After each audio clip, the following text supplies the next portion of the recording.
ನಮಸ್ಕಾರ ನನ್ನ ಗುರು ಹಿರಿಯರಿಗೆ. ಬಿಜಾಪುರ ಜಿಲ್ಲಾ ಬಬಲೇಶ್ವರ ತಾಲೂಕು ಕಾಕಣಿಕೆ ಎಂಬ ಊರಲ್ಲಿ ಪ್ರತಿ ವರ್ಷದಂತೆ ಈ ವರ್ಷವೂ ಕಾರುಣ್ಯ ಕರಿ ಮುಗಿದ ತಕ್ಷಣ ಕಾಕಣಿಕೆ ಕರಿ ಅಂತ ಆಚರಣೆ ಮಾಡ್ತಾರೆ.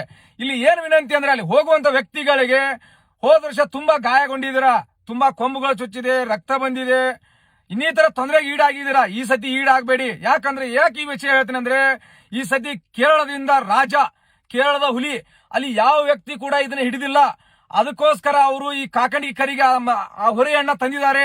ಅದು ಮನುಷ್ಯರನ್ನ ಕಂಡ್ರೆ ರಾಕ್ಷಸರ ತರ ಮಾಡುತ್ತೆ. ಅಲ್ಲಿ ಹೋಗುವಂತ ವ್ಯಕ್ತಿಗಳು ದೂರ ನಿಂತು ನೋಡಿ, ಅಲ್ಲಿ ಕಟ್ಟೆ ಇರುತ್ತೆ, ಮಾಳಿಗೆ ಇರುತ್ತೆ, ಆದಷ್ಟು ದೂರವಿರಿ. ಕೆಳಗಡೆ ಮನುಷ್ಯರು ಯಾರು ನಿಂತ್ಕೋಬೇಡಿ. ಆದಷ್ಟು ನಿಮ್ಮ ಮನೆಯನ್ನವರಾಗಲಿ ನಿಮ್ಮ ಸ್ನೇಹಿತರಿಗಾಗಿ ಹೇಳಿ ಈ ವಿಷಯವನ್ನ ತಿಳಿಸಿ. ಯಾಕಂದ್ರೆ ತುಂಬಾ ತೊಂದರೆಗೆ ಈಡಾಗಬೇಡಿ. ಯಾಕಂದ್ರೆ ಇದು ಕೇರಳದ ಹುಲಿ ಅಂತ ಹೆಸರು ಪಡೆದಿದೆ, ಇಲ್ಲಿ ಬರ್ತಾ ಇದೆ. ಆದಷ್ಟು ನೋಡುವವರಿಗೆ ಎಂಜಾಯ್ ಮಾಡಿ, ದೂರದಿಂದ ನೋಡಿ ಸಂತೋಷ ಪಡಿ ಅಂತ ನನ್ನ ವಿನಂತಿ.